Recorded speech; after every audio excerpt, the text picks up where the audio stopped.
On Wednesday, December 16th, the first relaunch edition of the Irish Dog Journal featured an interview with Supreme Master清海, conducted by Miss Louise Kings. Originally established in the 1970s, the bi-monthly magazine offers canine caregivers, as well as dog lovers everywhere, information on the most up-to-date products, recipes and activities, as well as expert interviews. It also supports the work of organisations that assist homeless dogs and other dogs in need. The interview with Supreme Master清海covered a broad range of topics, including the many health benefits of the vegan diet for both humans and our animal friends, the damaging effects of animal-based pet food, and the link between current pandemics and the livestock industry. We now invite you to listen to this enlightening interview with Supreme Master清海, featured in a special relaunch edition of the Irish Dog Journal on December 16th, 2009.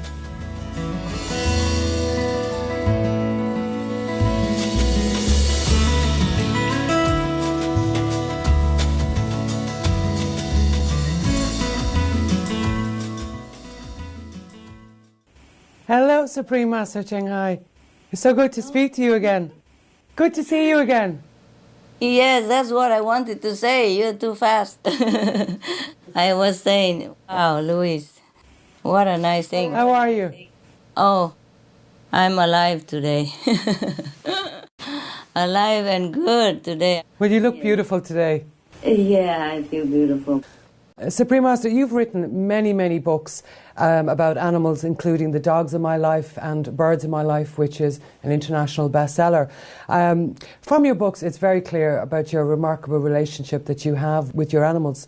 But can you tell us what inspired you to write a book about dogs, and what ways can we best interact with our animal companions to make sure that their lives are as happy, enjoyable and as satisfying as possible? Yeah.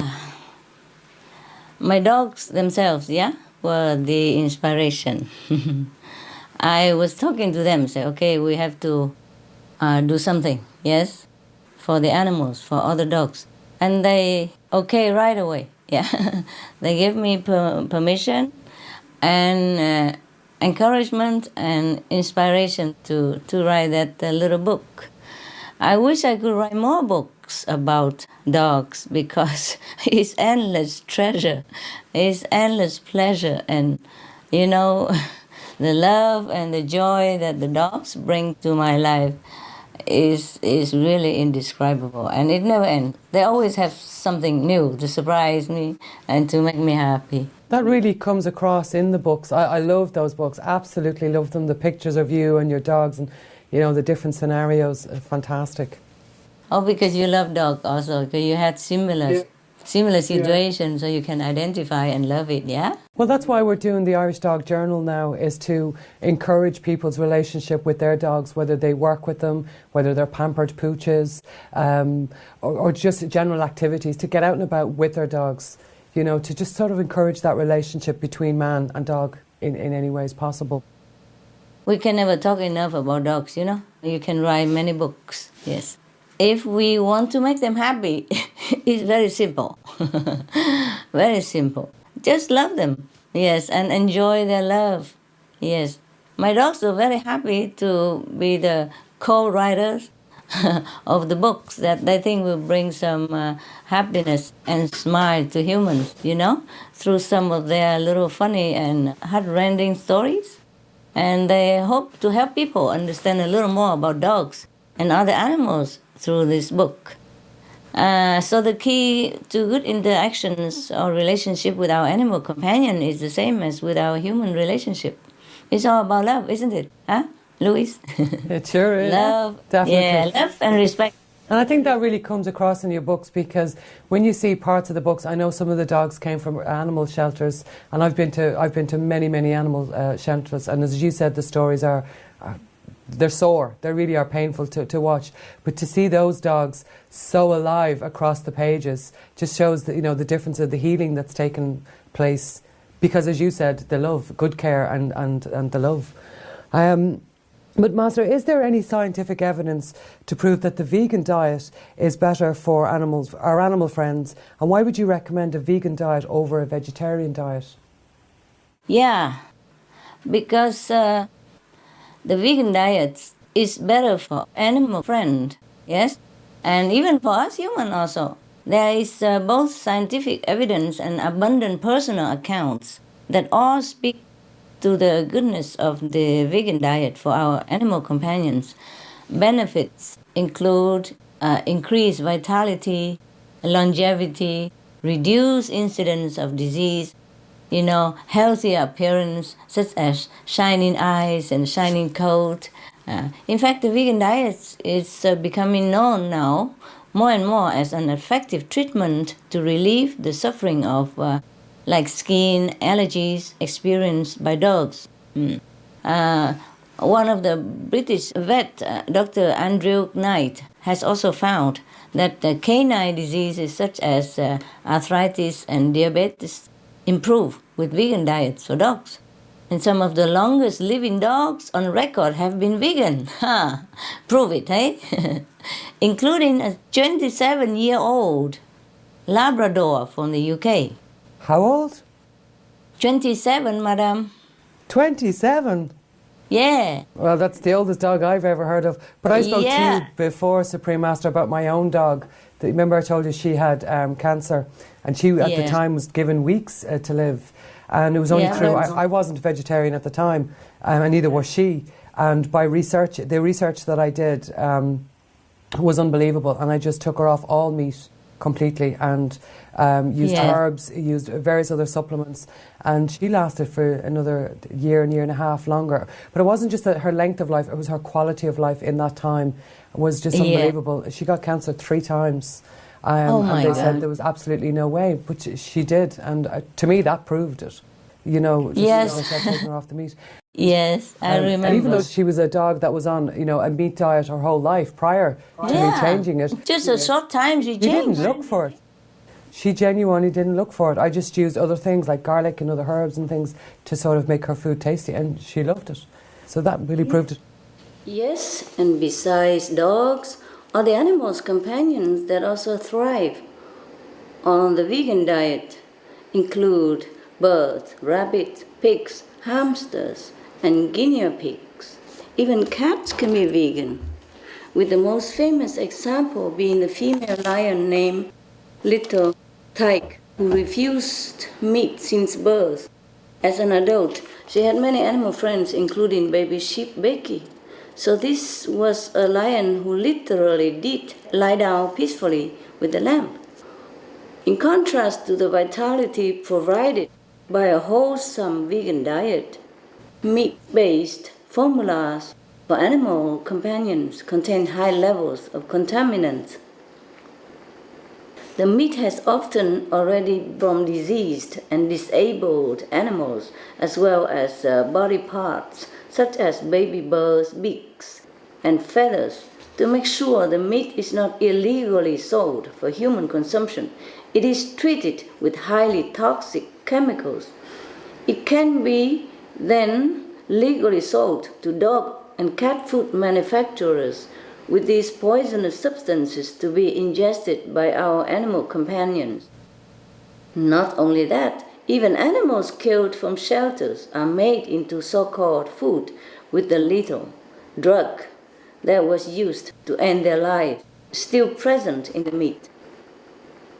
It is any wonder that cancer and other diseases have been on the rise in our precious animal friends. It turns out that these days, dogs are even more likely to fall ill with cancer than humans.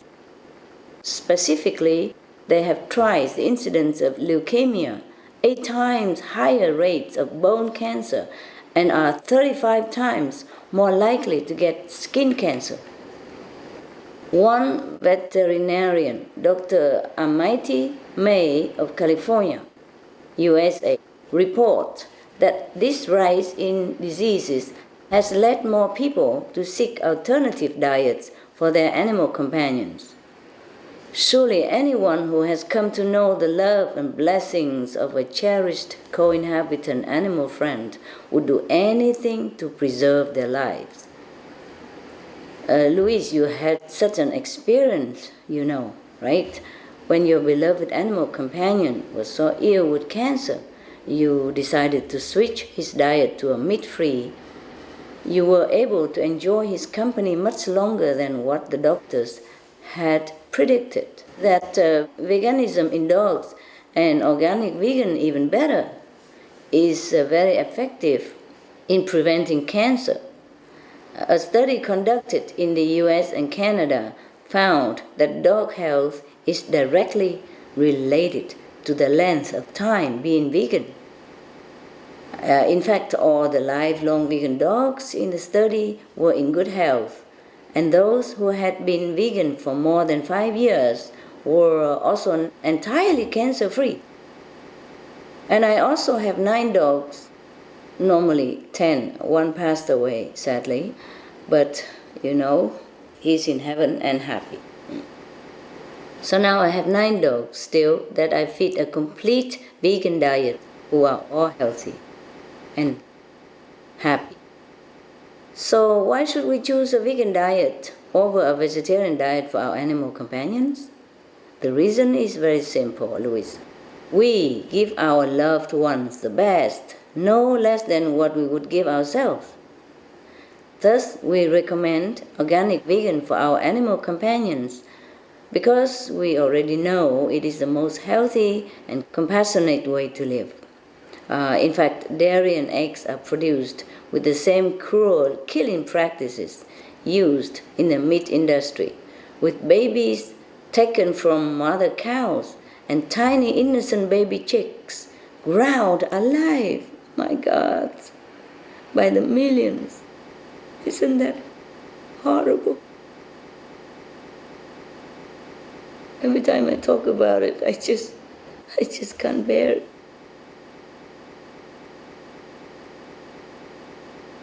Both sets of babies are then processed to be eaten, one as veal and the other as pet food, imagine. So you see, Louis, there is massive killing in all aspects of the meat and dairy eggs industries. We are only free of this heartless cycle when we step out altogether and turn to the organic vegan diet for our animal friends. And these days, there are many vegan foods available, such as Lively Doggy, 100% vegan dog food that can be found online at www.thecelestialshop.com. Other vegan animal foods can also be found online as www.veggiepets.com. So please join in to be part of the Be-Veg solution for your beloved animals and for the world. Thank all of you for doing that. Supreme Master, can I ask, is the vegetarian or vegan diet beneficial for humans also? Oh, for sure, the vegan diet is the best for human health. Yes. Which obviously you agree. I agree, of course. I agree. And all of my people who I know agree. And you agree, huh? I do. The American Dietetic Association just stated in its most recent position paper in 2009 that appropriately planned vegetarian diets, including total vegetarian or vegan diets, are healthful, nutritionally adequate, and may provide health benefits in the prevention and treatment of certain diseases. Well-planned vegetarian diets are appropriate for individuals during all stages of the life cycle, including pregnancy, lactation, infancy, childhood, and adolescence, and for athletes, means sports people. A veg diet helps us keep a healthy body weight, a healthy heart, and excellent skin health. Because it's rich in vitamins like vitamin A and E, a veg diet is rich in magnesium, potassium, and antioxidants such as vitamin C. As a result, vegetarians and vegans have a youthful appearance and much longer life. They also stay young longer, yes. They look young longer. I'm sure you have noticed the health benefits yourself, Louise, since having adopted a vegan diet. A study in Denmark tested people's stamina and found that meat eaters lasted only 57 minutes doing an exercise, whereas the vegan averaged 167 minutes, or 3 times longer. Just look at all the healthy veg athletes out there, like the vegan bodybuilding world champion and German medical doctor Alexander Dagatz, and Olympic medal winners like the American track runner Carl Lewis, who said his best year of competition was the first year he became vegan. Furthermore, a multitude of studies in respected medical journals like The Lancet have confirmed that, in fact, meat and dairy products are the source of disease, and the vegan diet prevents and even reverses these same diseases. For example, we hear of many people who have high cholesterol, stroke, and heart disease, which is Ireland's leading cause of death. All of this bad cholesterol comes from animal products because plant foods don't produce any cholesterol at all. As Dr. William Castelli, the director of one of the longest running studies of diet and heart disease in the world's medical history, concluded, vegetarians have the best diet. Regarding cancer, the leading cancers of Ireland are colon, prostate, and breast cancers. Well, compared to a vegetarian, a meat eater is at least 3 times more likely to get colon cancer. Vegetarians have been found to have much lower rates of prostate and breast cancer. Meat has also been directly linked with cancer of the kidney, pancreas, blood, lung, and stomach. Some people worry that a vegetarian diet does not provide enough protein or calcium. But grains, legumes, and vegetables provide all the complete proteins we need, and just the right levels. US researchers found that plant-based eaters had the lowest rates of osteoporosis. In contrast, protein and calcium intake from animal products was found to be detrimental and even contributed to osteoporosis and kidney function problems. By the way, green leafy vegetables and beans are super rich in calcium. For example, 1 cup of broccoli or 2/3 cup of tofu has as much absorbable calcium as 1 cup of cow's milk, and is free of the fat, cholesterol, and hormones that come with cow's milk. Finally, if we look at the animals around us, the ones with some of the greatest strength, longevity, and endurance are the ox, the horses, the elephant, the gorilla, etc. Those are the vegan ones, eh? So we should all try the veg diet and see how our health improves for the better. We will look young and beautiful and feel that way too. I guarantee it. You know, any animals, even your animal or your dog, you know it yourself, eh? Just change for a short while, and what a difference does it make? She died because it's her time to die, not because of her sickness, yes? Well, she was actually one of the oldest Samoyeds I've ever known. In her particular breed, she was actually one of the oldest ones we've ever had. So regardless of all her accidents and diseases, with the vegan diet, everything changed. Yes, I'm so glad to hear. You have another dogs? Not yet? I have 2 more. I have 2 more. Two more? And Oh, cats. congratulations. Yeah. I'm collecting them at this stage. By the way, please, congratulations for your dog magazine. Did the right thing. Oh, thank you so much. And thank you so much for the support. Thank you very, very much. We're so happy that another dog magazine coming out for the world to understand more about our beautiful animal companion. Yes. Thank you. Thank you very much. You're welcome. As we were just saying there about people loving their dogs, cats and other pets, and could probably, never imagine harming them in any way. But But why then are so many of us unable to make the connection between animals that we love and animals that we eat?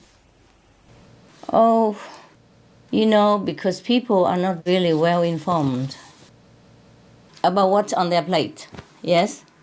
You see, mostly the little packed piece of meat that went on their plate doesn't resemble anything of where they came from. You see? I have wondered the same myself. It's not that people are bad or cruel, they just don't know. You see what I mean? And they're too busy to do the research. So many are raised to eat meat since childhood, and they just take it for granted that life is like that. Our parents, teachers, and others, the elderly we know, all present to us that meat is a food, and good food. So actually meat is the flesh of an early death to a once living, breathing, sensitive, beautiful, noble animal being. The truth is that we should not kill any living being at all. This really should be the law of every nation. Do you not then think that our consciousness is just not high enough or aware enough to understand this? That, that these animals aren't just animals to end up on a plate, but their own souls, their own spirits. It's true that also, Louise, but also true because people are not informed. And the so-called tradition keep passing on from one generation to the next. And the whole society just support it as a natural way of life. So now people have become more aware of, the cruelty that we measure upon animals. So I think people turn to more compassionate and respect for all life. Yes. Right now, in many countries, this is already an essential part of spiritual growing, and religious development in many countries. Yeah. Actually, in Christianity, Buddhism, Hinduism, Islam, every religion told us don't eat animal because they are God's creation. In the Bible, the first book of the Bible, God says that humans are given the entire plant kingdom for food. See?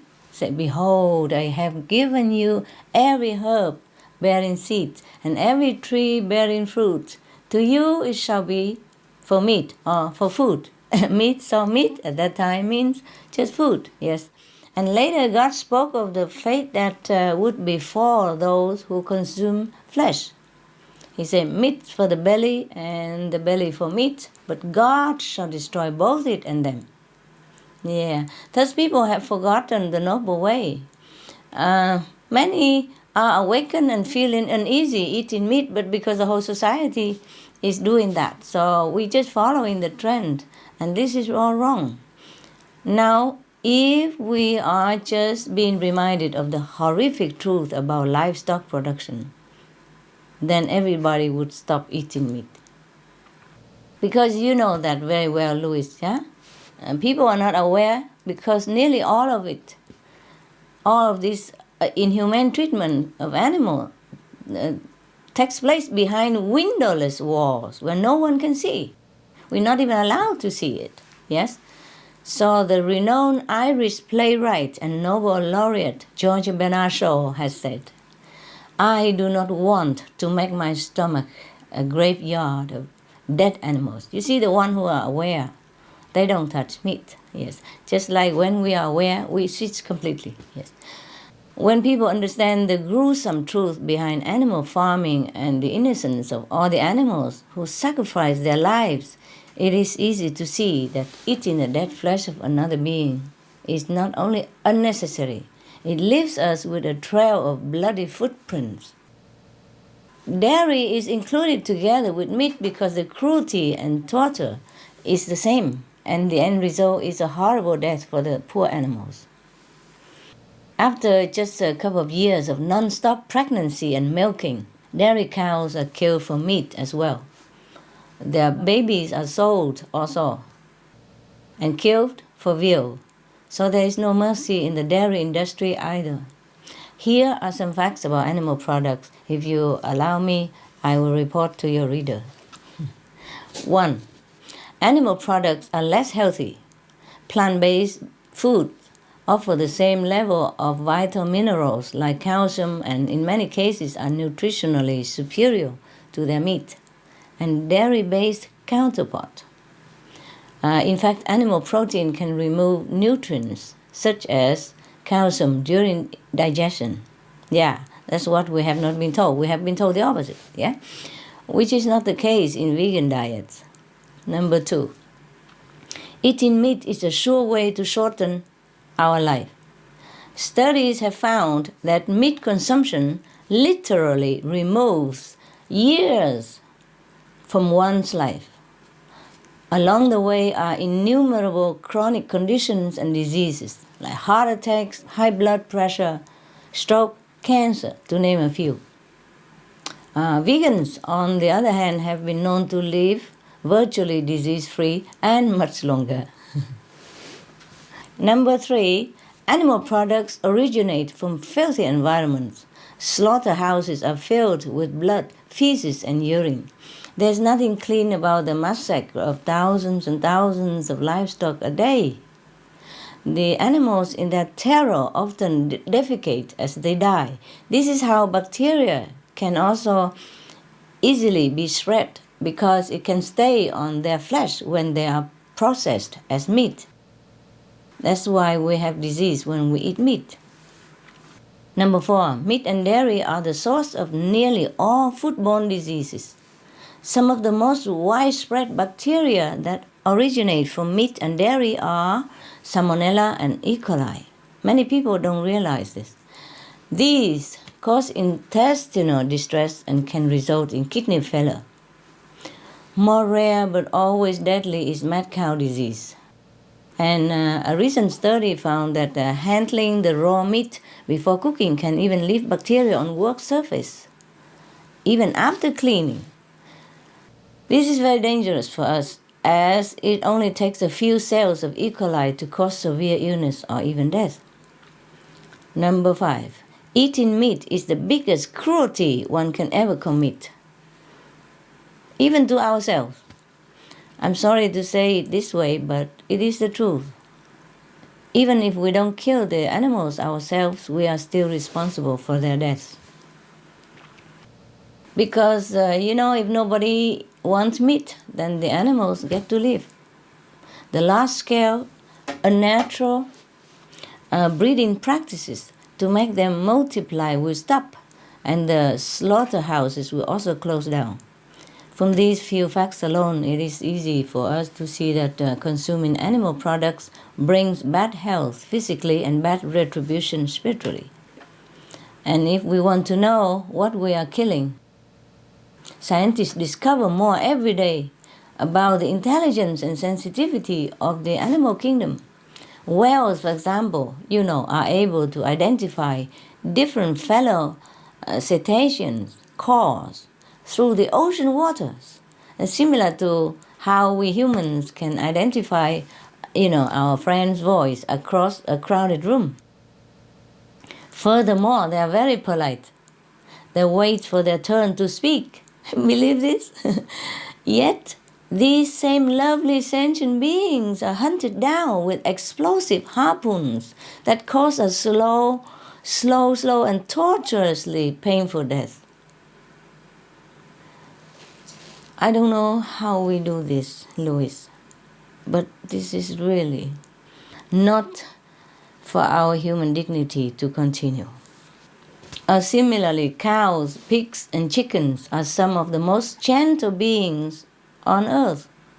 Studies of pigs have found that they are highly intelligent and learn new things incredibly quickly, sometimes faster than dogs. Not only that, we know by now that humans and pigs share genetic history through DNA, similar to humans and primates. So we are actually, relatives. But all of these lovely animals, when bred and raised for livestock, are imprisoned and kept in their own excrement while being forced to eat unnatural foods and antibiotics to fatten them most quickly in preparation for their death, which itself is anything but humane. When the sensitive pig is slaughtered, for example, an electric shocking system is supposed to stun their brain so they don't feel their throat being slit. But the equipment often isn't placed correctly, or it doesn't work because they're too busy. They do it fast, the worker, maybe they don't care. It's difficult to listen to this, I know, because it's difficult for me to even talk about it. Are you okay? Yeah. The animal is left hanging upside down with blood pouring from its body and it withers in pain. And worse yet, Louis, if the pig doesn't die immediately from having his throat slit, the next step is boiling water, used to loosen the skin. So these pigs are boiled alive. If anyone ever go near a pig slaughterhouse, you will hear heart-rending screams. I did once as a child, and I still have nightmares. Yes. You still remember? I didn't know that's what it was. Okay. Mm-hmm. Imagine if it's us, Louis, that's been treated that way. Oh, how horrible it would be for us to feel before our death. You understand? Before the time that they put us into that boiling water. It really is time for this to stop. We cannot call ourselves animal lovers if we only extend that love to certain animals. So please, everyone, switch to the wholesome, nutritious, and conscience-free vegan diet. Yes, we have a lot of information like this on suprememastertv.com/beveg or suprememastertv.com/stop animal cruelty. Everyone is welcome to download them free of charge. If everyone knows about the cruelty of the animal industry, I'm sure they stop eating meat right away. I agree. And the animals will be grateful, and they will wish them well, and they will project all of their blessing and love to the person who spared their lives. And the person will feel happier, healthier, and more prosperous in their life. But many people cannot imagine this, but they could try and then they will see the difference. Some of the benefits of a vegetarian diet: lowers blood pressure, lowers cholesterol levels, reduces type 2 diabetes, prevents stroke conditions, reverses atherosclerosis, reduces heart disease risk 50%, reduces heart surgery risk 80%, prevents many forms of cancer, stronger immune system, increases life expectancy up to 15 years, higher IQ, saves 70% of the total cost of $40 trillion for reducing global warming, uses 4.5 times less land to grow food, conserves up to 70% clean water, saves 80% of the cleared Amazonian rainforest from animal grazing. A solution for world hunger. Free up 3.4 billion hectares of land, free up 760 million tons of grain every year, half the world's grain supply, consumes 1/3 fossil fuels of those used for meat production, reduces pollution from untreated animal waste, maintains cleaner air, saves 4.5 tons of emissions per U.S. household per year, stop 80% of global warming. Plus more.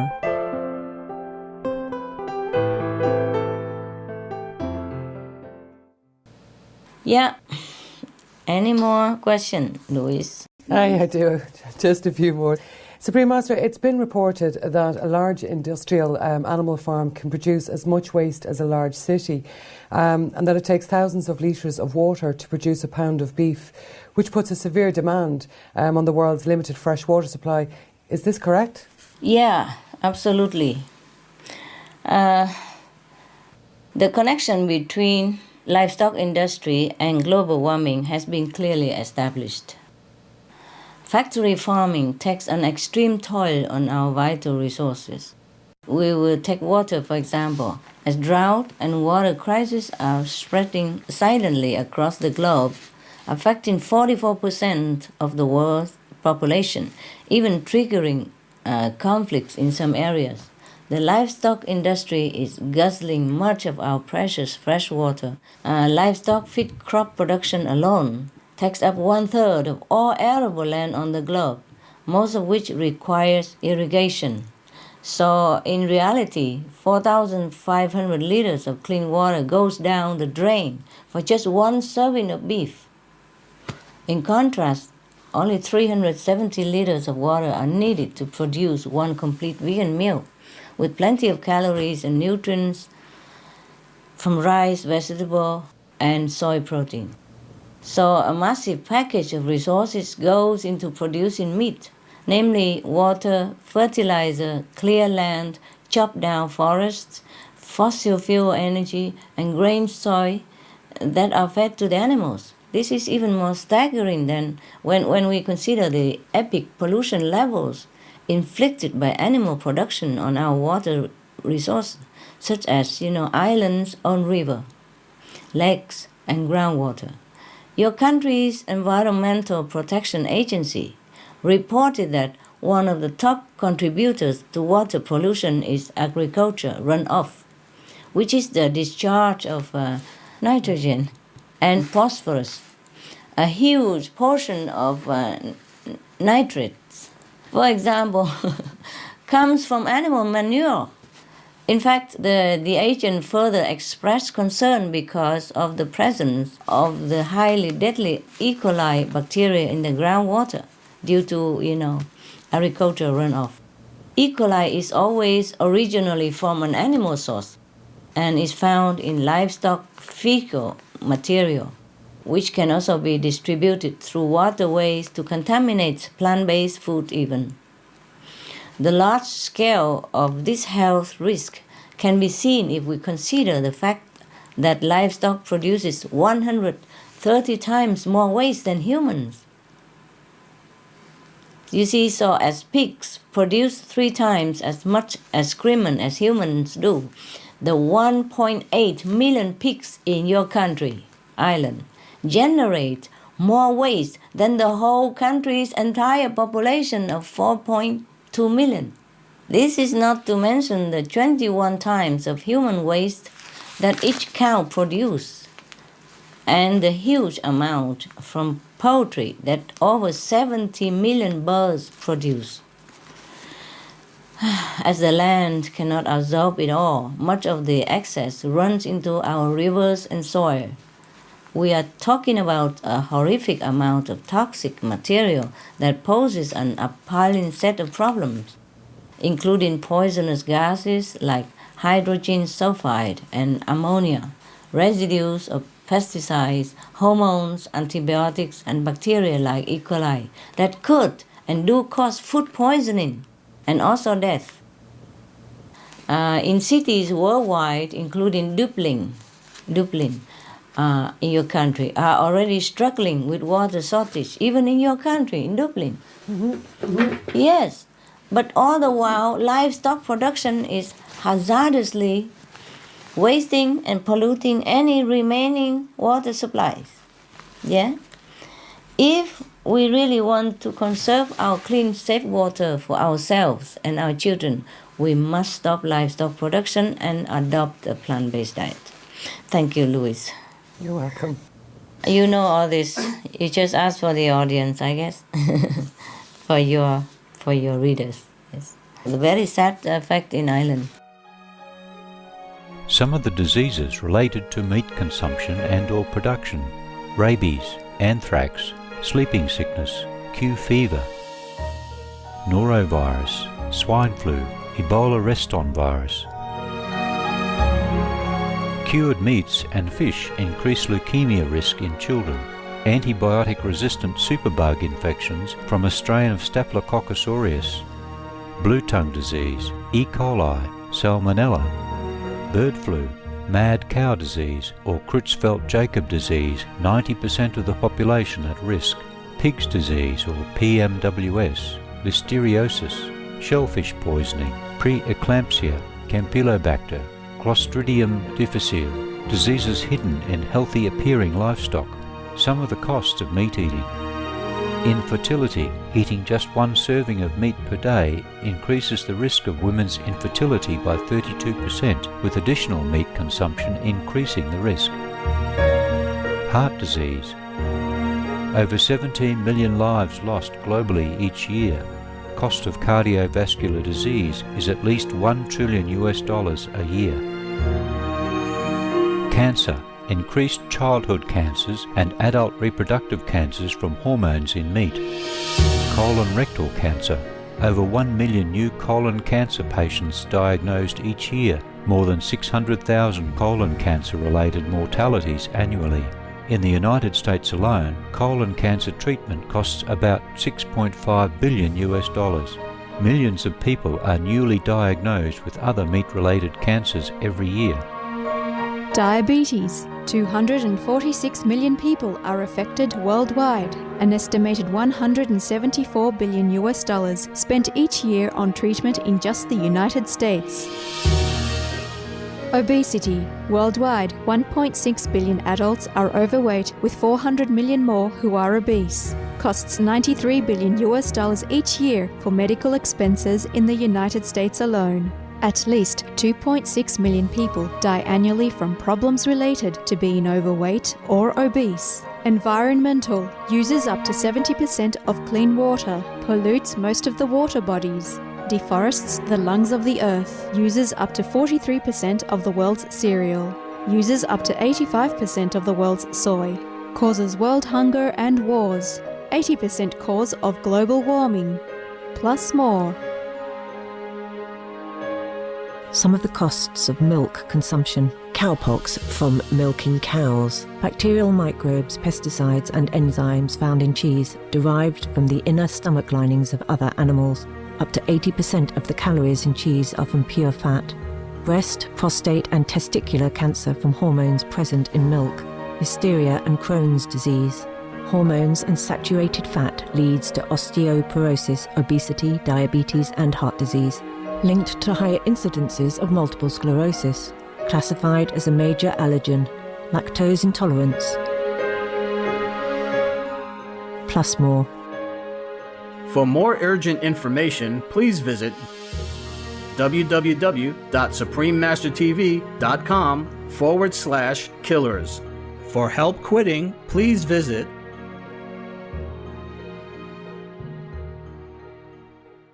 Supreme Master, another question I wanted to ask is it true that there are links between industrial farming of animals and global warming? And what are the actual effects of climate change? Yes, absolutely, Louis. The link from the livestock industry to global warming has been clearly established. In fact, earlier this year, the Irish government even considered creating a cow tax in order to meet the European Union's new strict climate goals. Ireland's Environmental Protection Agency, EPA, has stated in a report that the agricultural sector is the largest producer of greenhouse gases in the country, with livestock production accounting for 93% of Ireland's agriculture sector. Louis, livestock production in your country accounting for 93% of Ireland's agriculture sector. It is crucial that the animal rights sector is addressed to stop global warming. The world's scientists fear that if we pass certain tipping points, the next stages of climate change would not only be fast, but irreversible and catastrophic, Louis. So there are already signs of this dangerous time approaching through observations of lakes and elsewhere bubbling with methane gas that used to be stored safely below a frozen layer of the earth. No one knows when the day might be that enormous amounts are uncontrollably released, causing a sudden spike in temperature that could then catalyze runaway warming. That would be catastrophic for us, Louis. Our devastating effects of climate change have already been occurring. the heat-reflecting Arctic ice is on its way to completely vanishing in a very near summer. Rising sea levels and dozens of submerged or threatened islands, oceanic regions that are lifeless with dead zones or becoming too acidic to be livable due to excessive level of CO2, more frequent deadly wildfire, entire wildlife species going extinct 100 times faster than normal, more intense and destructive storms, disease-carrying mosquitoes spread by warming regions, disappearance of the world's glaciers, drying or disappear lakes and rivers by the tens of thousands and spreading of deserts.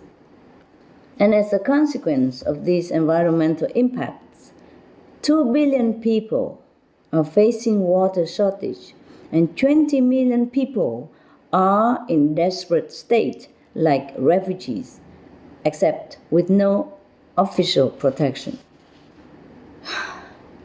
Very sad things. All these situations are getting worse and worse and won't stop until we really change the way we live our life. So, what's to be done? The solution is quite easy. Simply stop eating meat. Simply stop eating meat. That is the best solution. This is imperative now because of the perilous state of our planet and our limited time. Stopping meat production will lower greenhouse gas emissions in the fastest possible way and halt the unspeakable environmental damages, ranging from climate change to land and water misuse, pollution, loss of wildlife, and threats to human health. Each new scientific study finds that livestock production, this killing of animals for meat, bears increasingly more responsibility for the climate change crisis of our planet. In fact, the most recent calculations have concluded that livestock emits at least 51% of the greenhouse gases responsible for global warming. And soon after this new report, researchers from NASA just announced that methane, the potent greenhouse gas whose largest human-created source is the livestock industry, traps 100 times more heat than carbon dioxide over a 20-year period. This is an astonishing increased update from the previous number of 72 times. Until now, most studies used the fact that methane is 23 times more heat-trapping than CO2 over 100 years, which gives a less accurate picture about methane in its actual lifespan. Therefore, the powerful methane is actually a greater cause of the warming than previously estimated. The good news is that methane dissipates from the atmosphere in approximately 12 years, whereas it takes carbon dioxide thousands of years to disappear.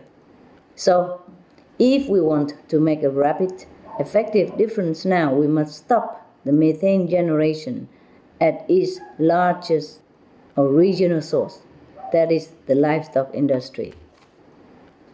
The livestock industry is also the top source of another major greenhouse gas, nitrous oxide. 65% of all human-made nitrous oxide is found in the manure and fertilizer for feed crops, which traps a hugely damaging 289 times more heat over a 20-year period. Next, the livestock sector is the single largest human use of land and the top driving force behind rainforest destruction. In the Amazon alone, over 90% of the deforested land since 1970 was for livestock. Trees are vital to help absorb greenhouse gases, but trees, when they are burned, also release rather than absorb greenhouse gases, thus making the problem worse Forest burning for making pasture is also a major source of black carbon, which are soot particles capable of trapping 2,000 times more heat than CO2. Oh God, believe this. The super hot particles end up on the world's ice caps and accelerate their melting. The livestock industry causes a large part of the world's soil erosion. It is a leading driver of desertification, biodiversity loss, and water waste and water pollution. Despite water becoming scarcer each day due to global warming.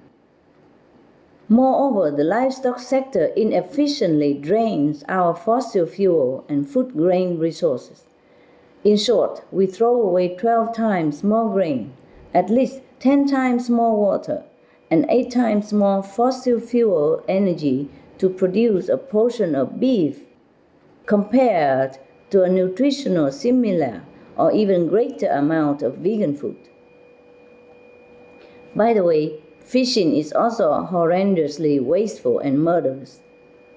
A major study predicts that all fished animals will be 90% gone by 2050 due to overfishing and overwasting by catch. I mean those fish and other marine lives that they don't eat, but while catching all the fish, they kill them as well by the billions. Moreover, it is such an alarming picture when we think about the billions of animals killed each year for so-called food. 55 billion, which is not even counting fish and other species. That is 8 times more innocent beings murdered each year than there are people on the earth. How can our planet and our conscience support such unsustainable, damaging, and criminal practice? And all for a piece of dead flesh every day, which we now know isn't even healthy and in fact kills us. I pray that our world's leaders will take swift actions to ban the destructive meat production and instead use subsidies for organic vegan farming, which helps absorb emissions. Then we can have an immediate effect on climate change and have more time to develop and perfect our green technology to address CO2. I call upon the media to help as well, and thank you and the Irish Dog Journal for their part. And most important, individuals must turn to the planet-saving organic vegan lifestyle because the dangers are mounting and time is urgent. If every one of us would only switch now, we will ensure a future for our children and generations to come. I hope I have made it clear, but if you would like more details, please visit our website at www.suprememastertv.com/SOS.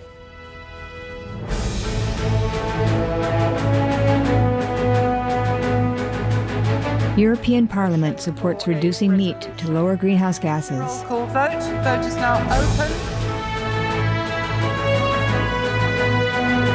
Reduce your meat consumption or stop eating meat totally.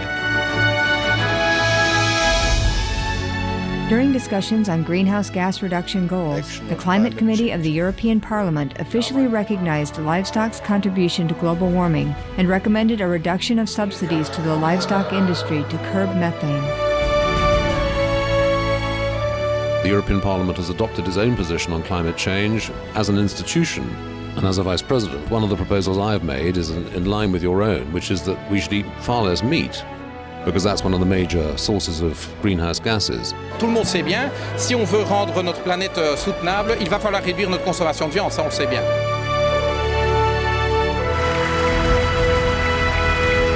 My name is Jens Holm, I'm a member of the European Parliament. Please, be veg, go green to save the planet.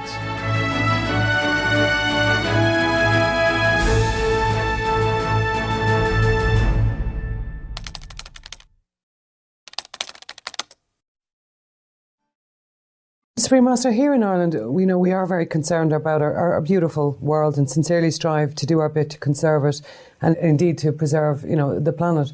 But what do you feel are the best ways that we can go about doing this on an individual basis? It's like everywhere, Louis. But first of all, I commend Ireland for her leadership in improving our world. As the first country in Europe to implement a smoking ban in workplace. And the Irish government is working hard to promote organic farming. Yeah? Bravo. A lot of work must be done still to have a beautiful and healthy planet. We have to stop the planetary climate change, stop depleting our water supplies, stop deforestation, desertification, ocean pollution, river pollution, species extinction, etc., etc. But all these can be accomplished to a vast degree and very quickly by individuals changing to an organic vegan diet. Yes. And the leading voice in global warming, like the former US Vice President and Nobel Peace Prize laureate, Mr. Al Gore, and UK climate expert and economist Lord Nicholas Stern, have also made statements that being vegetarian for the environment is important. As an individual, by choosing the organic vegan diet, we will save 1.5 tons of carbon emission per year, which is more than the savings from driving a hybrid car for the whole year. We will save 5 to 10 times the amount of grains, and by not eating just 1 pound of beef, we save more water than by not showering daily for 6 months to a whole year. Imagine? Yes. So as a whole, we can shift our food system to organic, not to organic animal system. My God, they use organic for everything. We have to switch to organic vegan diet because the organic animal system could even cause more emissions than the conventional way. For example, the Rodale Institute has found that 40% of the CO2 in the air can be absorbed if all the tillable land on the planet were organic vegan. So, in fact, one study calculated that the organic vegan diet saves 94%, Louis, of the greenhouse gas emissions per person per year. That's all we have to do, switch to organic vegan. 94% is saved per person, and the little 6% natural can eat it up in no time. Because natural are also made to protect us, nah? But we just overload nature. Moreover, if all the people in the world are veg, it would preserve the lives of over 1 billion fellow human beings suffering hunger. There would be no more climate refugees, Louis.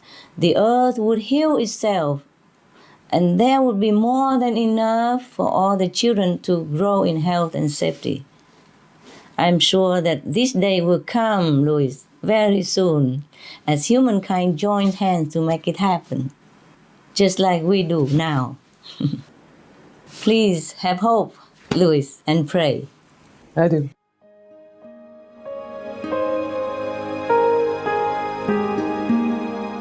Vegetarianism in religion. The Baha'i Faith. Regarding the eating of animal flesh and abstinence therefrom, know thou of a certainty that, in the beginning of creation, God determined the food of every living being, and to eat contrary to that determination is not approved. Selections from the Baha'i writings of some aspects of health and healing. Buddhism. All meats eaten by living beings are of their own relatives. Lankavatara Sutra. Also, after the birth of the baby, care must be exercised not to kill any animal in order to feed the mother with meaty delicacies, and not to assemble many relatives to drink liquor or to eat meat, because at the difficult time of birth, there are innumerable evil demons, monsters, and goblins who want to consume the smelly blood. By ignorantly and adversely resorting to the killing of animals for consumption, they bring down curses upon themselves, which are detrimental to both the mother and the baby. Ksitigarbha Sutra. Be careful during the days immediately after someone's death, not killing or destroying, or creating evil karma by worshipping or offering sacrifice to demons and deities, because such killing and slaughtering committed, or such worship performed, or such sacrifice offered, would not have even an iota of force to benefit the dead, but would entwine even more sinful karma into previous karma, making it even deeper and more serious. Thus, delay his rebirth to a good state. Karma means retribution. Ksitigarbha Sutra. Cow Dai. The most important thing is to stop killing, because animals also have souls and understand like humans. If we kill and eat them, then we owe them a blood debt. Teachings of the Saints. Christianity. Meats for the belly, and the belly for meats, but God shall destroy both it and them. Holy Bible. And while the flesh was yet between their teeth, ere it was chewed, the wrath of the Lord was kindled against the people, and the Lord smote the people with a very great plague. Holy Bible. Confucianism. All men have a mind which cannot bear to see the sufferings of others. The superior man, having seen the animals alive, cannot bear to see them die. Having heard their dying cries, he cannot bear to eat their flesh. Mencius. Essenes. I am come to end the sacrifices and feasts of blood, and if ye cease not offering and eating of flesh and blood, the wrath of God shall not cease from you. Gospel of the Holy 12. Hinduism. Since you cannot bring killed animals back to life, you are responsible for killing them. Therefore, you are going to hell. There is no way for your deliverance. Adalila. He who desires to augment his own flesh by eating the flesh of other creatures lives in misery in whatever species he may take his birth. Mahabharata anew. Islam. Allah will not give mercy to anyone except those who give mercy to other creatures. Hadith. Do not allow your stomachs to become graveyards of animals. Hadith. Jainism. A true monk should not accept such food and drink as has been specially prepared for him involving the slaughter of living beings. Sutrakatanga. Judaism. And whatsoever man there be of the house of Israel, or of the strangers that sojourn among you, that eateth any manner of blood, I will even set my face against that soul that eateth blood, and will cut him off from among his people. Holy Bible. Blood meaning flesh. Sikhism. Those mortals who consume marijuana, flesh, and wine, no matter what pilgrimages, fasts, and rituals they follow, they will all go to hell. Guru Granth Sahib. Taoism. Do not go into the mountain to catch birds and nets, nor to the water to poison fishes and minnows. Do not butcher the ox that plows your field. Tract of the Quiet Way. Tibetan Buddhism. The offering to the deities of meat obtained by killing animate beings is like offering a mother the flesh of her own child, and this is a grievous failure, the supreme path of discipleship. Zoroastrianism. Those plants I, Ahura Mazda, or God, rain down upon the earth to bring food to the faithful and fodder to the beneficent cow. Avesta. Everybody knows that vegetarian diet is good for health and to save the planet. They will be awakening their own great, compassionate, loving self-nature, and then their level of consciousness will rise up automatically, and they will understand more than they ever did, and they'll be closer to heaven than what they are right now.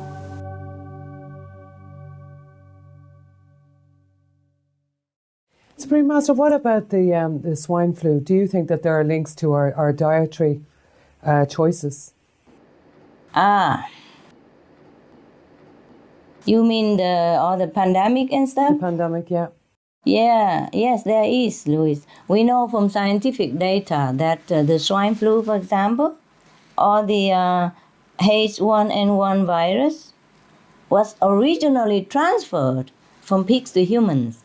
And according to the World Health Organization, viruses like the swine flu and even the deadly avian flu are transmitted most readily in environments where people have close contact with infected animals. This includes factory, farm, and slaughterhouse workers, as well as people preparing contaminated meat. The earliest cases of current pandemic have been traced to a small town in Mexico near a factory farm for pigs that slaughters up to 1 million animals each year. Since the initial discovery, the virus has not only tragically spread among humans worldwide, it has also been detected in other pig herds, as well as birds in Chile, and U.S. officials reported the finding of swine flu in a cat even. In a cat. So the danger of these mutations going back and forth between animals and humans is that they can change to become more deadly. Avian or bird flu is another virus that has spread to humans from contact with poultry. This virus is fatal more than 50% of the time. So let's say if 100 people caught it, more than 50 people would die. If the avian flu virus combines with swine flu, can you imagine the lethal result? Such a fatal pandemic did sweep across the world in 1918, as you know it, which killed 100 million people. And in July this year, the World Health Organization warned that the current pandemic is now so widespread, it is unstoppable. Worldwide, the official tally of deaths is as many as 12,700. In fact, it is reported that the numbers is much higher, and still climbing daily. The conditions for transmitting such diseases as bird or swine flu are so appalling, it is difficult to describe. In countless livestock situations, the animals are kept so confined that they can barely move, much less sleep. Moreover, they are typically forced to stand in their own filth. Such highly stressful and filthy environments often lead to illnesses.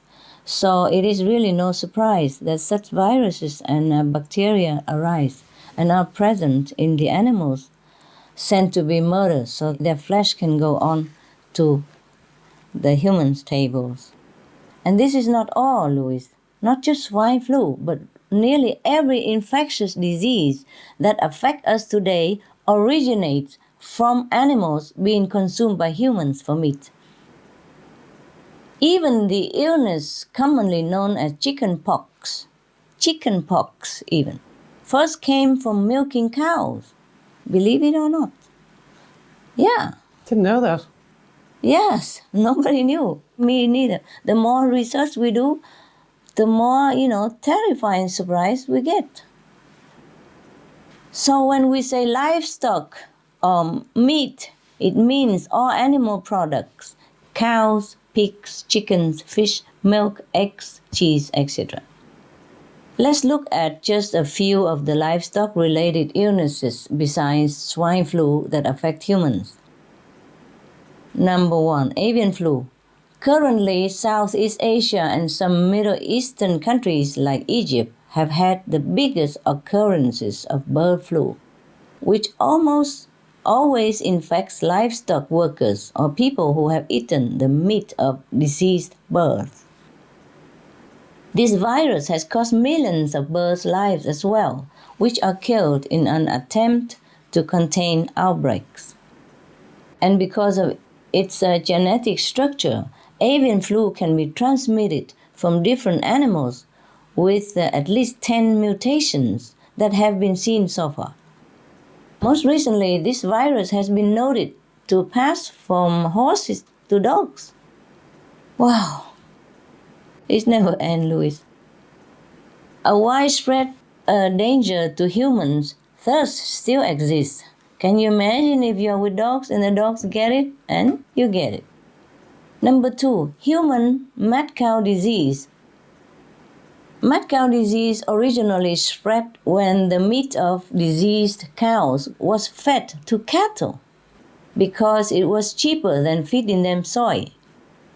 So the illness is transmitted to humans who consume the diseased cow's meat, with the saddest thing being that it's always fatal.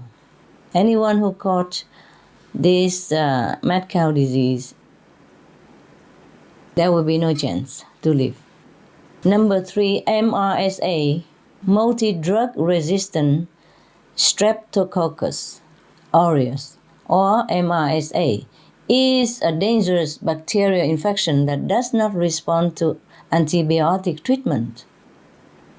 It's also called a superbug. Superbugs infect humans because of the excessive antibiotics given to livestock animals to artificially stimulate their growth. It is estimated that at least 70% of the antibiotics in the US go to livestock. Can you believe this, Louis? 70% of all the antibiotics go to the livestock. What are we eating? We're eating antibiotic. And you know how harmful it is to our health, eh? It's quite shocking, isn't it? Yes, it is. Wow, the more we do research, the more I'm also appalled, at what humans doing to themselves. Not to talk about being cruel to the animals. We are being cruel to ourselves by just eating meat. We're just eating all kind of harmful substance, poisonous stuff, and pay for it. Pay for suffering. Pay for poison. And in just one instance of this disease, 5,000 people in the US became seriously ill after eating chicken contaminated with antibiotic-resistant Campylobacter. They were sickened by the same medicine that was given to the poultry to supposedly keep them well. You see that? Ironic, huh? It is estimated that there are more deaths per year in the US from MRSA than from AIDS. Everybody cry fool about AIDS. Yeah? But it's not a bigger killer than MRSA, which come from animal consumption. Number 4, foodborne bacterial infections, commonly known as food poisoning. Some of the most prevalent are E. coli, Salmonella, and Campylobacter.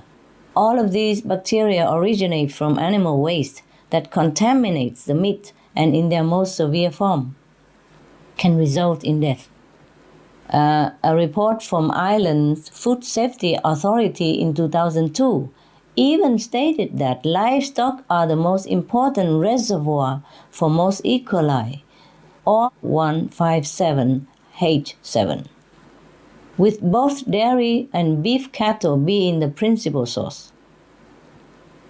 It went on to note that the contamination came from the transfer of fecal material into milk, Louis, milk, yes, and then onto vegetables, or onto the slaughtered animals themselves. A previous report also noted that there had been a sharp increase in the disease and reminded that outbreaks in other parts of the world should be a word of warning to the Irish public as well. So we can see that your own government very intelligently and consistently has cautioned of the meat and dairy-related risk of disease. And this is the connection to the dietary choice that was originally asked in your question. Yeah, if we did not kill animals for meat, there would be no breeding ground for such fatal diseases. So we can see this as an opportunity to extend our love to our fellow humankind and all animals. Yes, why limit our care just to dogs and cats? We should call for these meat-producing operations to be shut down immediately. The chain has to break, yeah. Yeah. If we spare the animals, we can spare our animal companions and our family members as well. Yes. All it takes is a different choice of what to put on our plate. So please, everyone, again, forego the disease-ridden animal products and join instead in adopting the life-saving, healthy, compassionate, life-giving vegan diet. Everyone will be much healthier and happier for it, and the animals will rejoice with you and bless you.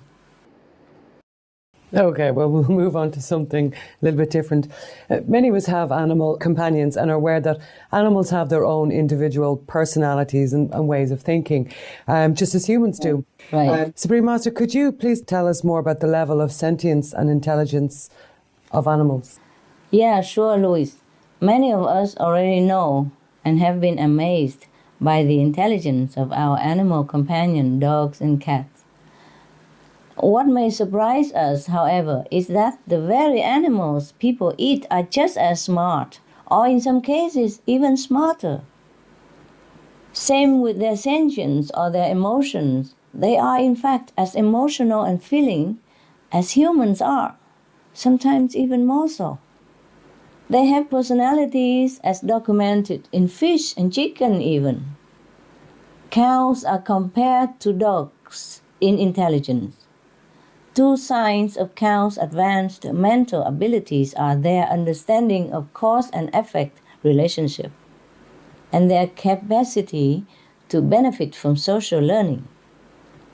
For example, if just one cow in a herd is shocked by an electric fence, the entire herd will learn and know how to avoid that fence automatically. We hear about the pigs who know their names, play video games, and adjust the air conditioner on and off to be comfortable. We heard about the chicken that solves math problems, or the sheep who can recognize photos of the faces of 50 fellow sheep. I couldn't. I don't think I could recognize the face of 50 fellow sheep or 50 fellow people by the photos for a long, long time, Louis, yes?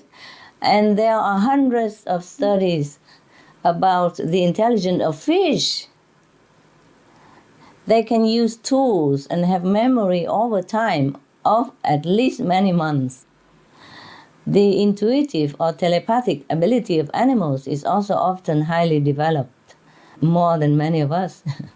Yeah, I think some of the animals are actually clairsentient, where they pick up on our emotions. I know since I was a kid, all different animals, not just cats or dogs. If I was upset or if I was whatever, I'd turn around and there'd be some animal there, and it's like they knew. Do you know what I mean? They were there to cheer you up or there to get you to focus on something else. Right. I totally agree. They do that.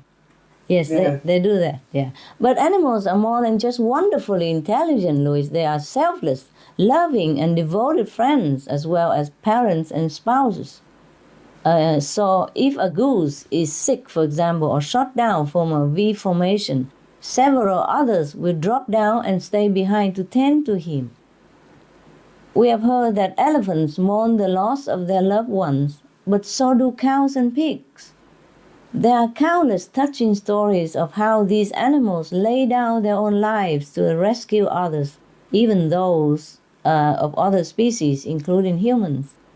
For example, a Philippine man whose boat was overturned at sea was helped by about 30 dolphins who came to his aid, helping him through rough waters to the shore, while two 10-meter-long whales guarded him on either side. In other story, Lulu, the pot-bellied pig, saw her caregiver's mother having a heart attack and immediately ran out and lay in the middle of the busy street until finally she could get someone's attention to follow her to the house and provide help. Yeah, for her caregiver's mother. Imagine that. Who teach her that? No one can. So regarding their sentience, there are many touching and incredible stories. I'm sure you know many of them. We have heard of reports about cows who bravely escape from slaughter and run away. These incidents of individual cows make headlines in the news, and people are touched and cheer for them when they are brought to a sanctuary to live the rest of their lives. In another story, a mother sheep was about to be killed at a restaurant in China. She was with her son, a small lamb, and she was licking the tears from his face because he knows she's going to be killed. The waiter picked up the lamb and was shocked to find that he had been hiding the butcher's knife underneath himself to save his mother's life. hoping. Oh, I cry all the time, Louis, over this kind of story. I can cry forever when thinking of these beautiful animals, and I don't know how we eat them. I don't know how anybody can kill such beautiful, loving beings. When the restaurant owner heard what happened, he was so moved that he spared the life of mother and child and quit his business. We don't even have to be telepathic to know how intelligent, sentient, and living our animal friends are. We just need to take time to find out a little more about them or interact with these beautiful souls for even a short while. And then we would be even more humble and respectful because, frankly, many of them, including the cow, sheep, pigs, dolphins, and chickens mentioned above, have even more developed, noble, and loving qualities than many of us humans. Well, that's amazing to hear, Supreme Master. In that case, are there other animals who, like our beloved dogs, make good companions for ourselves and our families? Sure, Louis. There are many good companions for people.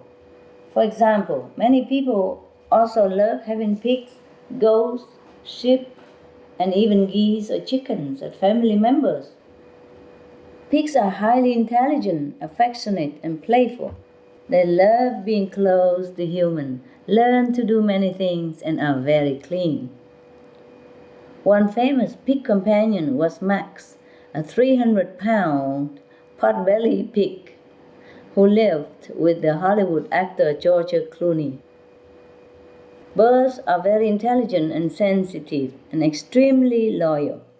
Singing and dancing, they can make you laugh and smile to no end. Some people adopt horses, guinea pigs, fish, and even so-called farm animals like cows, turkeys, and chickens as well. People who have companion chickens say that each one is full of unique personality. They are friendly, faithful, and with love and tenderness, can learn to do many things. Families who keep a cow or ox cherish them as family members. There is an ox in China who even saved the life of his family's young daughter. He stopped her from falling into a well by pushing himself almost into the well. No matter what species, even those that people tend to look down upon as just food animals, if you give them love and respect, they will love and protect and help you in so many ways, both visibly and invisibly. But first, before adopting, we should research everything about the animal species or breed we are interested in. We make sure we can care for them properly, so that both the animal companion and you will be happy. Because different animals have different energy levels, maintenance levels, or special diets to be healthy. Also, some are more social than others, while others need quieter homes or more undivided attention from their caregivers. We should find the animal type that may be suitable for your lifestyle or home environment. So please do consider all these physical and emotional commitments. It is very important to be prepared to be their companions as well for their entire lifetime, because they do see you as their trusted family member. You will have from them unconditional love as well as support, comfort, inspiration, and much, much more. Have fun and happiness with your animal companions, whichever species that comes your way, or whichever you choose to be your loving extended family member. Supreme Master Television has featured many animal communicators. Can you tell us more about who communicators are and what they do?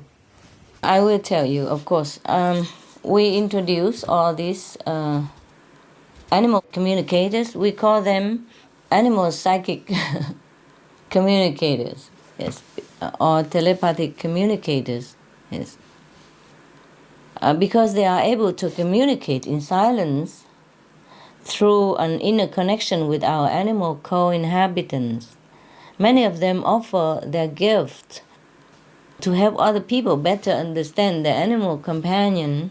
So if you cannot discover why your companion is behaving in some, unusual way or seems unwell, for example, then an animal telepathic communicator could find out if it is due to their diet or environmental problem or an injury, or sometimes some emotional setback. Yeah, sometimes the animals take on the sickness or stress to direct it away from their human companions.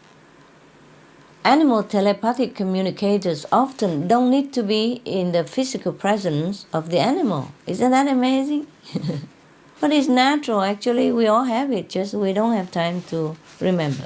These communicators can speak through long distance, so some of them are also able to help people locate and find their companions who get lost even.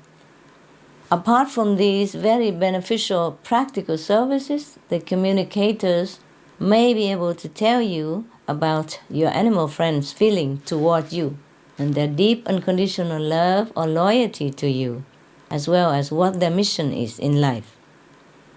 In many cases, the animals came to help their caregiver develop spiritually in his or her life. Many animals, both in the wild and domesticated, are very psychic and know everything about you, about your past life, your present and future life. But they never judge you. These noble beings only want humans to remember our own love, dignity, and divinity. And the communicators help us to see what a real blessing the animals provide in our lives. And not just the domestic animals, but all of them. If you want to try and contact these professionals, can go to www.suprememastertv.com/constructive scrolls for a free list of worldwide animal communicators. Anyone can also watch past interviews with some of these good communicators on the Animal World, Our Co-Inhabitants program at our same www.suprememastertv.com/AW. Because we don't have time to tell it all here, but people can download them free of charge. Thank you, Louise. You're welcome. I think it's safe to say that all animal lovers would like to better communicate with their animal friends. Is it possible for us to learn to communicate better with our animals? Okay, yes, Louise, it is very possible to develop or regain this ability. It's just that due to our busy minds and hectic lifestyles, most of us have lost this inherent gift of communication. We could communicate with each other also telepathically even. But we can relearn it with practice. And of course, a cruelty-free diet, meaning no animal products, does help tremendously. To communicate telepathically with animals, we use the universal language of love again, yes? Anyone can try at night time to quiet their mind so that the atmosphere has a gentle and tranquil vibration, and then gently pet their animal companions while sending loving thoughts. Gradually, they might sense a heightened intuition within themselves that can perceive their feelings. And they can also try asking them, the animals, questions inside. And eventually, they'll be able to hear the companions' answers clearly. Their inner voices might tell of the most beautiful secrets of the universe. Also, we can try forming a picture in our mind, visualizing what you are thinking. Then your companion will understand more easily and immediately. Once we are able to communicate with the animal friends, they could open doors for us to communicate with other animals as well, and open door to many other wonders, knowledge of the universe. Some animal telepathic communicators can also help. They even offer instructional classes. In one of Supreme Master TV's program, a lady sought the assistance of an animal communicator, and after that, she was able to activate her own telepathic ability and communicate with her own rabbit. Yes, it does take some patience, quietude, time and practice, but the main instrument, of course, is love, Louis. Love is everything. Whether we can communicate telepathically or not, the inner world of animals is one of heart-to-heart understanding. Animals do not feel the need to talk a lot, yet they understand so much more. So it is always good to offer our true friendship and enjoy their presence. Then we will certainly feel a wonderful inner connection with our beloved animals, naturally. Okay, what role do animals play on the planet? And can you tell us about the noble quality of dogs and other animals? Sure. The animals come to this planet with a special role. Many of them are able to bring down divine power from heaven, or love, yes, just through their presence, because they are very connected with the divine at all times. Some, like horses and rabbits, can protect their human caregivers from negative influences or boost them with good health, good luck, even material fortune, joy or spiritual upliftment. They watch out for us quietly and humbly send blessings our way. Some of them are from higher levels of consciousness. They only came down in animal form to help humankind or other beings on earth. Of course, animals also have very noble, vital roles in the physical realm. In the oceans, fish play an important role in quickly recycling nutrients in the ecosystem, which helps to sustain all the marine life. Some animals like zebras, monkeys, and wild parrots help to disperse the seeds, while bees and other insects help to pollinate crops and other plants, and others maintain the health of the forests and oceans. Animals directly help humans as well. We notice that dogs are extremely altruistic and courageous. They are the heroic rescuers who dive into rubble to free the victims, keep an injured person warm and alive in the snow until help arrives, or patiently serve the blind. They also provide comfort to prison inmates even, as well as happiness and therapeutic effects for the elderly and hospital patients. This is all well-known fact.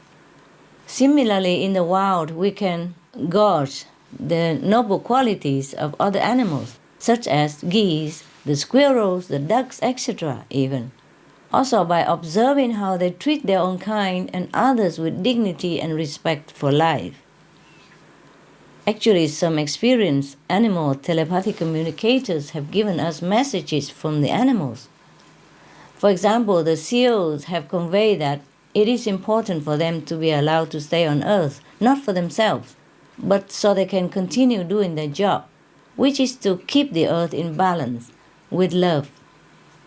You see, the seals and the whales emanate an incredible, great power of divine love, an unconditional love that could be likened to that between a mother and her child.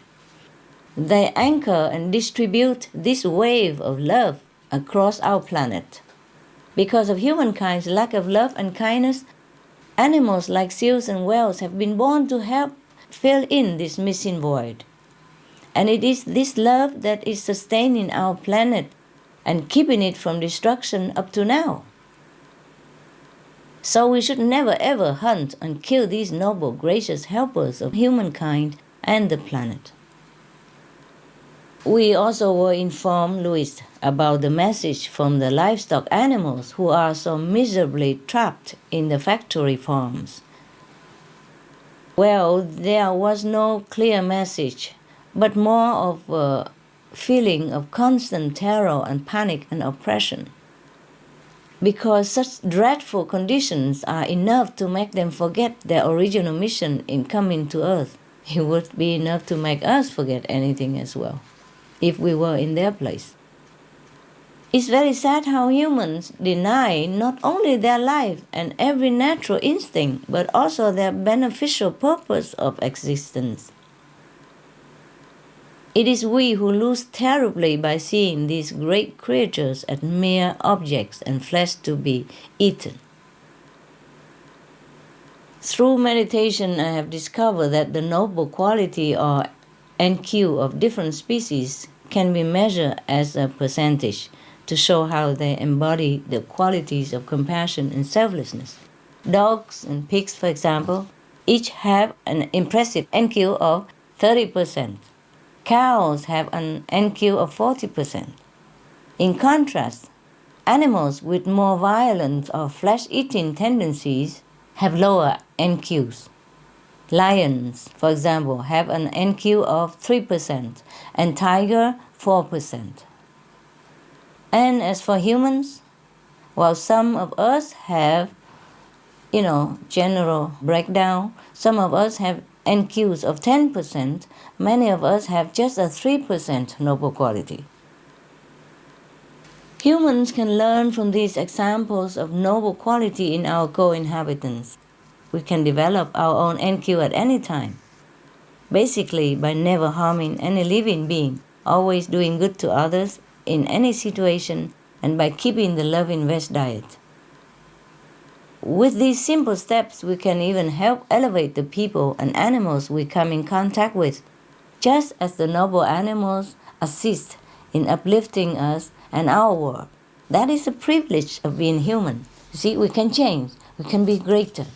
Animals, although they have great NQ, noble quality, they often stay that way. For example, if they have 30% NQ, they often stay that way. But we, even if we have like 3%, 4% NQ, we have a chance and opportunities to develop way past that animals even. You understand? I do. Okay. For those among us who wish to welcome an animal companion into our lives, or who are seeking to adopt a further companion, what advice would you give? And also, is it better to adopt an animal friend from a rescue centre or sanctuary, or from a breeder?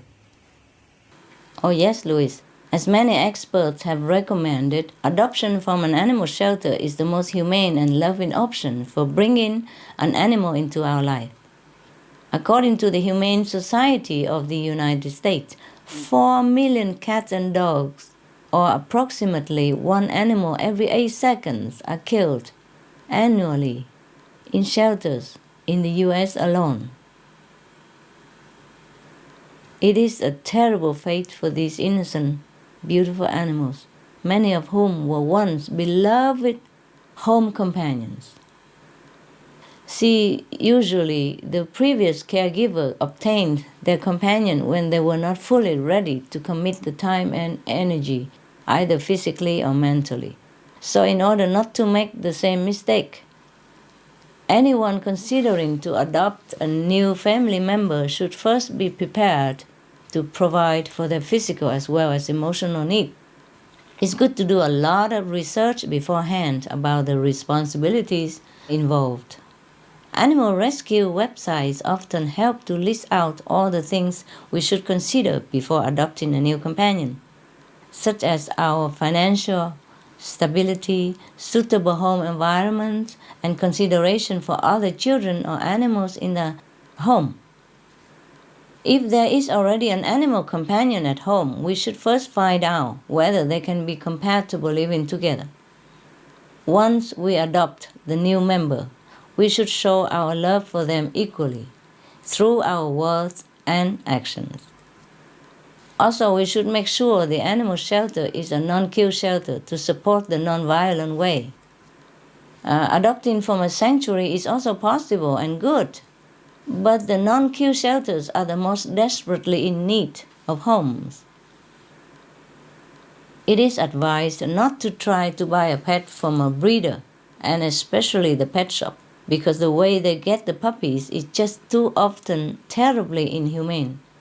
You know, like the mothers and fathers' dogs being treated like machines to bear puppies until they are driven, exhausted, and insane, get crippled or die.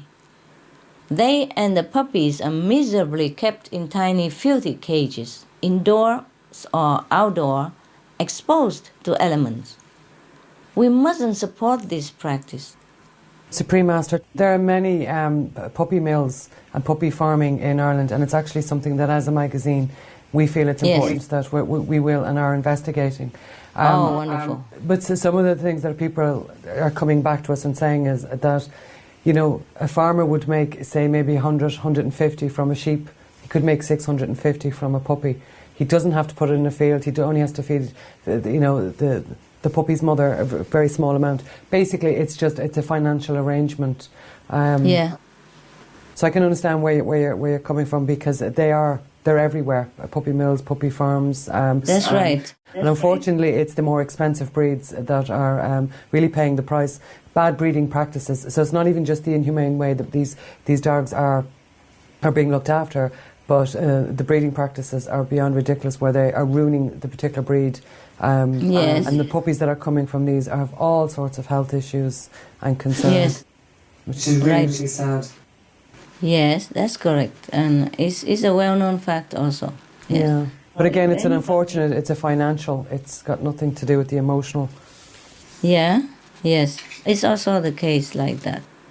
So if we want an animal, we should even ask maybe the staff of the shelter to try to match with our personality and our environment and our capability. Then it will be more long-lasting and happy for both the caregiver and the adopted animals. And research has even shown that animal companions provide excellent social support, stress relief, and such health benefit as improved mood, stabilized blood pressure, and increased motivation to exercise. But more rewarding than these is the fact that a life has been saved, and for that the animal is forever grateful, and will always remember the caregiver's kind act. This I know from experience, because I can see how my adopted birds and dogs are always so appreciative, so loving, friendly, adorable, protective, and loyal. I wish the best of luck and happiness to whomever welcomes a new best friend into their lives. You will see how your lives become much better. I guarantee. You mentioned a little bit earlier about the magazine, the Irish Dog Journal. We're actually doing a day, we're calling it a Dog's Day Out. And basically it's just that, it's a Dog's Day Out. It's a celebration of all dogs, whether they're pampered pooches, whether they're working dogs such as dogs that work, there are guide dogs for the blind, search and rescue dogs, dogs that work with our police forces. Then you've got your activity dogs like the sledge dogs and carting dogs. But as I said, it's just really is that it's a celebration of all dogs, giving them a day out and showcasing the work and what they give us, and then it's kind of like we're giving something back. But you also mentioned about the animal shelters. We're doing that as well, where we're going to those with a no-kill policy to kind of come along and bring some of their dogs so that people can match, as you mentioned before, their personality, their lifestyle to the right dog. That's good. Because, Christmas is a notorious time whereby people are buying new puppies, and the ISPCA have shown that up to 60% of these puppies are a mismatch. 3, 4, 5 months later, they end up in animal shelters, sadly. Yes, that's true. Plus, we're also going to have some fun. We have a fashion show with an amazing dog clothes range that are coming over. Yes, we should always do research before we adopt an animal. Definitely, yeah, definitely. Okay, just a couple of more questions. One is that you give awards to people worldwide, including leaders in various different fields, but you also give awards to animals for their great deeds. Can you tell us a little bit about this? Yeah, I'm always happy to tell about this. The Shining World Hero Award was created to highlight the remarkable, extraordinary, heroic nature of our fellow human and animal neighbors. Be it the heroic stranger dog who appeared from out of nowhere and pulled an injured woman 45 meters to a road so that people could see her there and help her. Completely strange dog. Or a cat who showed his unaware caregivers where she had cancer by repeatedly touching the exact spot. In many cases, the family dog or even a rabbit detected a fire and awakened their human companions in time to avoid danger, thus saved their life. sometimes while sacrificing their own even, which they would do without a moment's hesitation. Oh, this story also make me cry forever, Louis, yes. When the dogs or horse sacrifice their life to save their loved family, it makes me cry forever. I love him so much. Even I don't know that horse, I don't know that dog, I don't know that animal, but when I read this story, it just touched my heart. And I just hug them in my soul and love them and pray for them. But they don't need our prayers. It's just that we do that out of love. There is, like, for example, one touching story of an elderly woman who was trapped beneath a collapsed building after the big China earthquake. The true story, huh? Yes. The two dogs who found her not only barked to get the rescue team's attention, but over the 8 days she was trapped, they brought her food, Louis, pushing it through the cracks for her to eat. They licked her face and leaned on her to comfort and give her strength and warmth to survive. Can you imagine? Nobody taught them to do that. They don't even know the woman. For these noble heroes, I give them not only the award, but also gifts of love, even financial, tip, and delicious veggie food, and treats, and high quality clothes. I see that it makes you cry too, eh? We are both the same. Yeah. And beds that I designed for the animals. We also show their stories on Supreme Master Television to remind people that animals are like our guardian angels in physical form. There is an African grey parrot in Japan named Yosuke who got lost, Louis. And because he remembered to say his full name and address at the right occasion among the many other words he learned, he was able to return to his home. So there is also the Shining World Intelligence Award also for that kind of cutie, yes. In addition, we have the Shining World Loving Award. The first recipient was Maran hen, the chicken, from the United Kingdom. Would somebody give Louis a tissue, please? No, I'm fine. She adopted 3 abandoned duck eggs, yeah, Louis? The chicken hen adopted 3 abandoned duck eggs that she found and stayed with them until they hatched. Now they are living happily ever after, interspecies family, yes. For this pure example of love in harmony, along with the award, Maran hen also received a pretty little scarf with the word hero on it, and lots of tasty, nutritious grains for her and her adoptive family to enjoy. All these awards are to show us that animals are love in action. So we should not kill them or eat them, but we should respect them more and even emulate their selflessness and loving kindness. Thank you, Louis, for crying with me. We laugh now. Our last question now, Supreme Master. His Holiness Pope John Paul II declared in 1990 that animals possess a soul. Yes. And also said that we must love and feel solidarity with our smaller brethren. Do all animals possess a soul, and how important is it for our spiritual development to have love and respect for animals? Not only animals, but insects even have souls. Plants have souls. Trees have souls. They could speak to me and to you. The trees, the plants, the mountains, the flowers. First of all, I respectfully thank His Holiness, the Pope, for his true caring statement. He must have been a very, very enlightened Pope to know this. His caring statement about our animal brothers and sisters, I'm very grateful for that. They are really just like us, only appearing in different physical forms to color our life and beautify our world.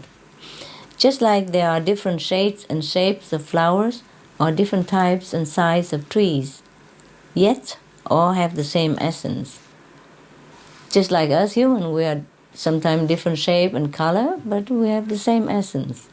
The animals are just equipped with finer faculties and other kinds of intelligence than ours, or at least they retain this divine gift which we have forgotten or neglected. So yes, Louis, animals do have souls like us, definitely. If we look into their eyes or observe their loving nature, we can see it.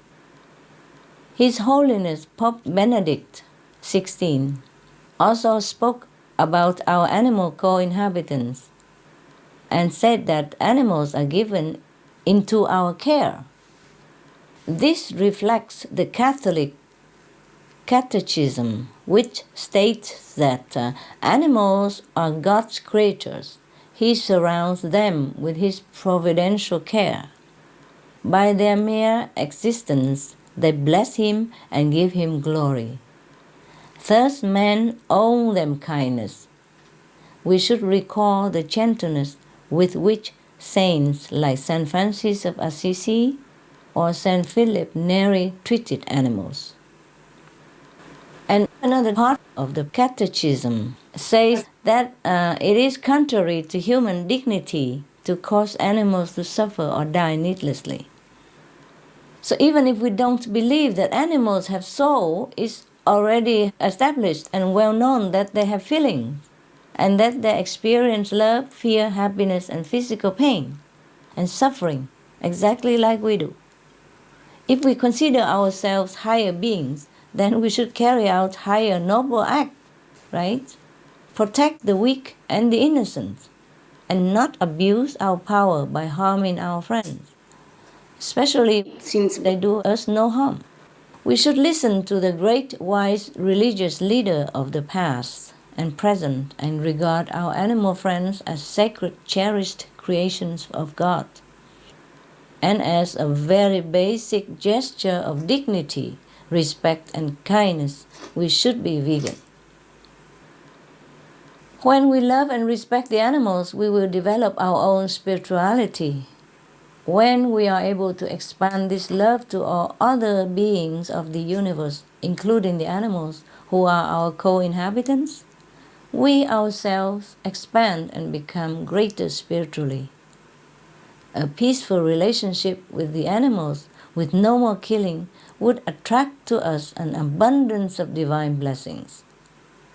And with the whole world extending such compassion to animals and attracting such an immense blessing from the animals, our planet's atmosphere, of course, would stabilize and even change to a more heavenly light, permeated with feelings of peace and love. Amen, Louise. Amen. Amen. So be it. Supreme Master, thank you so much. I really enjoyed that today. I know a lot of what you said is kind of hard to hear, but it's truth, and I think it's something we all need to wake up to break that chain. So thank you so, so much. I thank you, Louis, for doing all this, which is tremendously beneficial to humans and animals alike. May heaven bless you, your loved ones, and your good work, Louis. And you. I mean it. I mean it. Thank you. I wish so many more journalists like you, who really do the good job, like reporting the real, good, constructive, beneficial information for the public, not just for getting famous or, being paid for, just for the sake of job, but truly dedicate their lives like you do for humans' sake, for animals' sake, and for the sake of our planet. I humbly thank you, Louis, and all your staff, your mother, and whoever support and work with you. God bless you. God bless you, and thank you so much. God bless you. Bye for now. Goodbye for now. We talk soon. All the best of luck to your magazine. Thank you. Bye.